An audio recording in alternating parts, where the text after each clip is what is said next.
کیا آپ جانتے ہیں کہ جو سب کچھ اس وقت مقدس سرزمین میں ہو رہا ہے اور جو یہ سب یہودی کر رہے ہیں ان کے ساتھ کیا ہونے والا ہے؟ اس کا جواب جاننے سے پہلے ذرا قرآن میں موجود پس منظر کو دیکھتے ہیں۔ اللہ سورۃ الاسراء کی آیت نمبر 4 میں فرماتا ہے کہ ہم نے بنی اسرائیل کو اس بات پر متنبع کر دیا تھا کہ تم 2 مرتبہ زمین میں فساد کرو گے اور بڑی سرکشی دکھاؤ گے۔ اس سے اگلی آیت میں ذکر ہے کہ آخر کار جب ان میں سے پہلی سرکشی کا موقع آیا تو ہم نے تمہارے اوپر اپنے ایسے بندے مسلط کر دیے جو تم سے زیادہ طاقتور تھے، اور وہ تمہارے ملک میں گھس گئے اور ہر طرف پھیل گئے، اور یہ ایک ایسا وعدہ تھا جسے پورا ہو کر ہی رہنا تھا۔ اس آیت کا پس منظر یہ ہے کہ حضرت سلیمان علیہ السلام کے بعد یہودی جب بہت سی برائیوں میں مبتلا ہوئے اور کئی پیغمبر آنے کے باوجود سدھرنے کو تیار نہ ہوئے اور انبیاء کا قتال شروع کیا، تو خدا کی طرف سے ان پر عذاب آیا،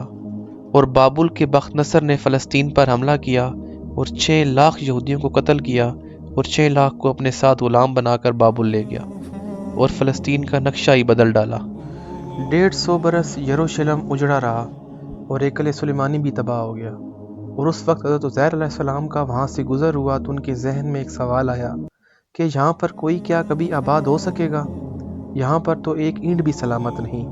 اور پھر خدا نے ان پر 100 سال کی نیند طاری کر دی، اور جب وہ بیدار ہوئے تو یہ شہر آباد ہو چکا تھا۔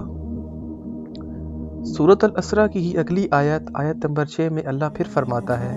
کہ ہم نے تمہیں ان پر غلبے کا موقع دیا اور تمہیں مال اور اولاد سے مدد کی اور تمہاری تعداد بڑھا دی۔ اس آیت کا پس منظر یہ ہے کہ جب بخت نصر نے تابوت سکینہ کی بے حرمتی کی تو اللہ پاک نے 539 قبل مسیح میں ایران کے بادشاہ کے ہاتھوں بابل کو تباہ اور برباد کر دیا، اور یوں یہودیوں کو آزادی ملی، لیکن ان کا تابوت سکینہ ان کو نہ مل سکا۔ یہ وہ تابوت تھا جس کے اندر ان کے تمام پیغمبروں کے مقدس چیزیں پڑی ہوئی تھیں، اور آج تک اس تابوت کا کسی بھی انسان کو علم نہیں ہے، اور یہودی اسی کی تلاش میں پورے کرۂ ارض کو کھود ڈالنا چاہتے ہیں، اور اسی کی تلاش میں مسجد الاقصیٰ کے نیچے بھی کھدائی کر رہے ہیں۔ اس کے بعد سورۃ الاسراء کی اگلی آیت میں آیت نمبر 7 میں اللہ فرماتا ہے کہ جب دوسرے وعدے کا وقت آیا تو ہم نے تمہارے دوسرے دشمنوں کو تم پر مسلط کیا، اور وہ ایسے تمہارے اندر گھس گئے جیسے پہلے دشمن گھسے تھے۔ اس کا پس منظر یہ ہے کہ حضرت عیسیٰ کے آنے کے بعد یہودیوں نے ان پر ظلم کے پہاڑ توڑنا شروع کر دیے اور ان کو سولی پر لٹکانا چاہا، تو ان پر پھر سے عذاب آیا، اور اس عذاب کا نام تھا ٹائٹس۔ یہ ایک رومی جرنیل تھا،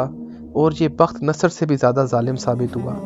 اس نے ایک دن میں لاکھوں یہودیوں کو قتل کیا، اور اس نے دوسری دفعہ ان کے ہیکل سلیمانی کی اینٹ سے اینٹ بجا دی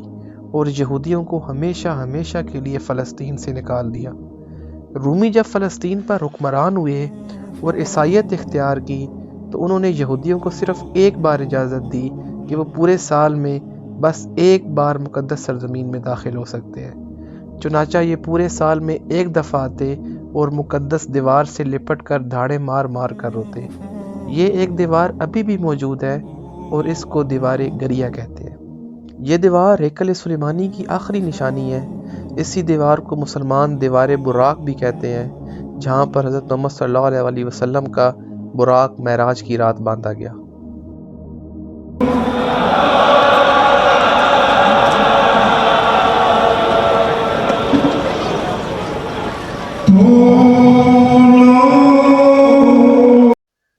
دو 2000 سال اپنی مقدس سرزمین سے باہر رہنے کے بعد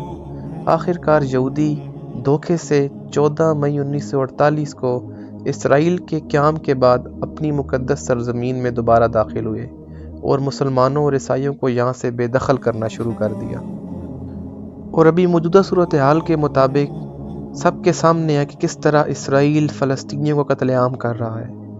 سورۃ الاسراء کی ہی آیت نمبر 8 کے مطابق اللہ فرماتا ہے کہ اگر تم یعنی یہودی دوبارہ فساد برپا کرو گے تو ہم تمہیں سخت عذاب دیں گے اور کافر کا ٹھکانہ جہنم ہے۔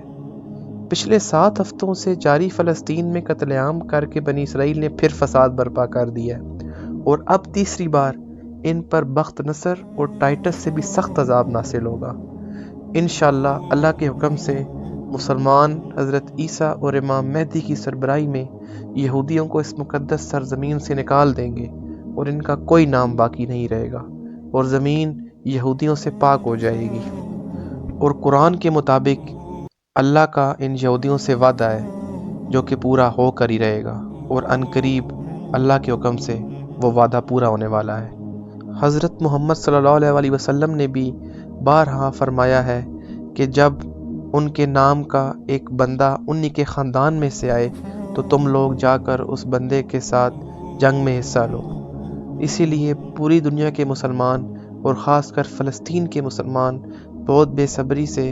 امام مہدی کا انتظار کر رہے ہیں، کیونکہ وہی آئیں گے اور اس مقدس سرزمین سے حضرت عیسیٰ کی سربراہی میں یہودیوں کو نکال دیں گے، اور انشاءاللہ اس جگہ پر پھر سے اسلام کا جھنڈا سر بلند ہوگا۔